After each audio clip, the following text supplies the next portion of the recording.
Old age isn't the finish line. It's the real battlefield where most people give up. Not because they're weak, but because they've been told their time is up. But that's a lie.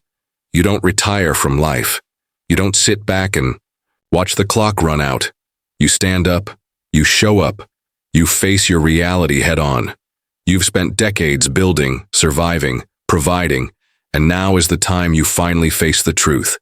If you stop moving, stop pushing, stop growing, your mind will start dying before your body ever does.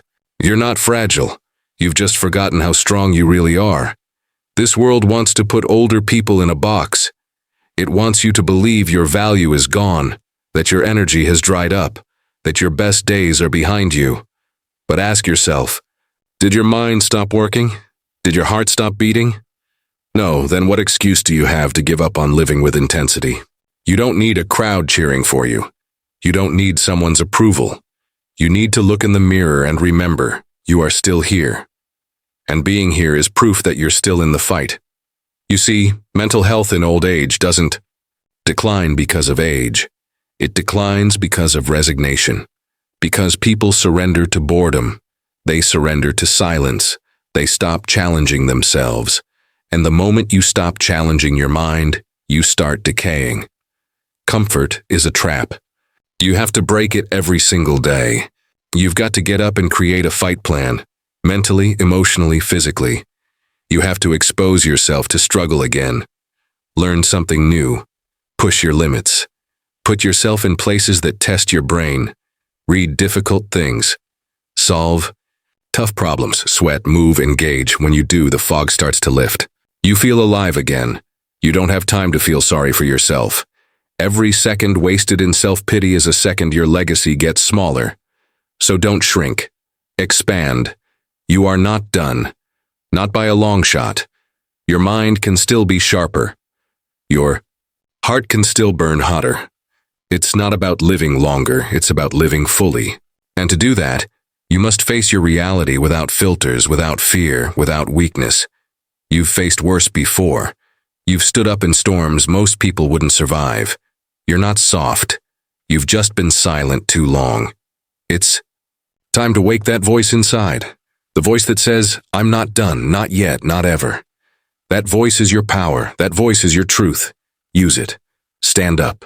Show this world what real resilience looks like. Face your reality head on, because there's still more life left to live and it's waiting for you to rise. Discipline isn't just a tool. It's your lifeline in old age. When everything else starts to slow down, your body, your schedule, even the people around you, discipline becomes the one thing that keeps your mind from fading into darkness. The problem with aging is not just physical decay, it's mental drift. It's the slow, quiet slipping away of structure. That structure you once had when you had work, responsibilities, people depending on you. Suddenly all of that fades, and if you don't create your own system, your own reason to rise, your own rules to live by, your brain will rot in that freedom. That freedom is not peace. It's a trap unless you fill it with discipline. When your alarm goes off in the morning and no one is waiting on you, no job to rush to, no kids to drive to school, no meetings to attend, that's when it gets real. That's the test. Do you still get up? Do you still stretch, hydrate, breathe, and face the day like a soldier? Or do you lay there, slipping back into sleep, telling yourself you've earned the right to rest? Because that lie, I've earned the right to rest, is where most people begin dying while still breathing. You've got to reprogram your mind. You've got to build a schedule, even when nobody is watching, especially when nobody is watching. Discipline is doing the right thing after everyone stops expecting. From you, it's choosing to move your body even when it aches. It's choosing to read instead of numbing your brain with endless television. It's going for a walk instead of scrolling for hours. It's deciding that every day is still a battlefield, even if your war looks different now. Maybe it's not about deadlines or bosses or profits anymore. Maybe it's about your mind, about keeping your fire lit, about proving to yourself that age is just a number, not a verdict. Without discipline, time becomes your enemy. The clock becomes louder, heavier. Days blur together. You forget what month it is. You forget what year it is. You stop caring and your brain follows. But with discipline, every day has shape. It has edges. You get up, you have rituals. You clean your space, you challenge your thoughts. You commit to routines not because you have to, but because you're still alive, and life still demands your participation. If you want to keep your mind sharp, don't seek comfort. Seek control. Control over your actions, over your attention, over your time. You don't have to run a marathon. You don't have to build an empire. But you do have to build yourself every single day, brick by brick, task by task. And that's what discipline does. It rebuilds the structure that aging tries to tear down. It says, I may be older, but I'm not done. I may be retired, but I'm still responsible. For myself, for my peace, for my mind. That's the power of discipline. That's how you stay alive inside. Pain is not your enemy in old age. It's your compass. It shows you what still matters. It reminds you that you're still alive. The ache in your joints, the stiffness in your back, the heaviness in your chest every time you breathe deeply. These are not signs of weakness. They are reminders that your body has been through battles and is still standing. Too many people hit a certain age and start avoiding pain, avoiding effort, avoiding discomfort, and that's when they begin to fade. That's when the mind starts shutting down. Not because it has to, but because it's been told to. Because you stop pushing it, stop listening to what hurts and start hiding from it. But pain is the signal. It's the message. It's the voice saying, you're still here, so fight. When you stop moving because something hurts, you're teaching your brain that effort is a threat, and that's the most dangerous message you can send it. Because soon, your mind stops attempting. It stops reaching, and before long, you stop trying to engage with life. You sit, you shrink, you vanish. But pain, if you face it right, becomes your greatest ally. It tells you where the fire still burns. It tells you where the work needs to be done. It wakes up parts of your mind that have been asleep for too long. Think about how much pain you've already survived. The heartbreak, the loss, the physical wear, the emotional storms. You didn't get to this point in life by avoiding pain. You got here by walking through it, sometimes crawling through it. You know how to endure, but you forgot how to use pain as fuel. That's what you need to do now. Take every ache and turn it into a reason to keep going. If your knees hurt, stretch them. If your back is stiff, move more. If your brain feels foggy, challenge it. Don't retreat from the pain. Learn from it. Pain gives you a goal. It sharpens your focus. It makes you listen to your body, your thoughts, your patterns. And in that listening, you begin to heal. Not by resting, not by quitting, but by rebuilding. Slowly, relentlessly. Like a warrior with time instead of weapons. You get stronger not by avoiding the fire, but by stepping into it, knowing that on the other side is something new, a version of you that's even tougher than before. So when pain shows up, don't curse it, don't fear it, thank it. It's your wake-up call. It's your reminder that life hasn't given up on you, that there's still more to do, that your mission is not complete.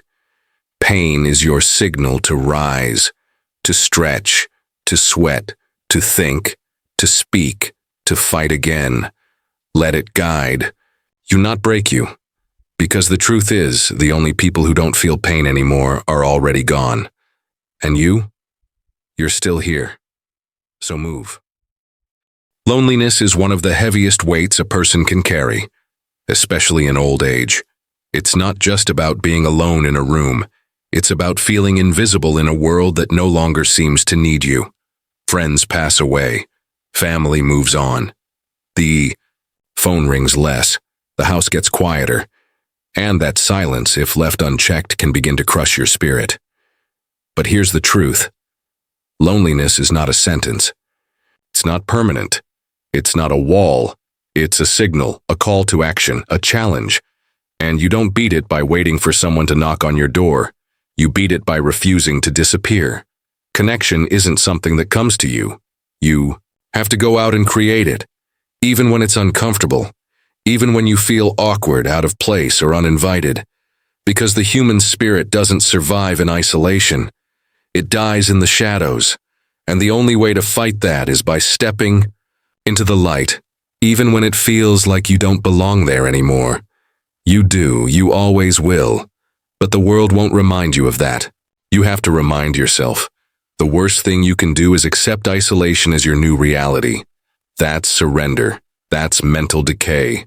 Every time you sit alone and convince yourself that nobody cares, your mind takes another step toward darkness. But you have the power to reverse that. One conversation at a time, one walk outside, one visit to a community center, one call to someone you haven't spoken to in years. Connection takes effort, but effort is what keeps you alive. And don't lie to yourself saying you're too old to meet new people or make new friends. That's just fear.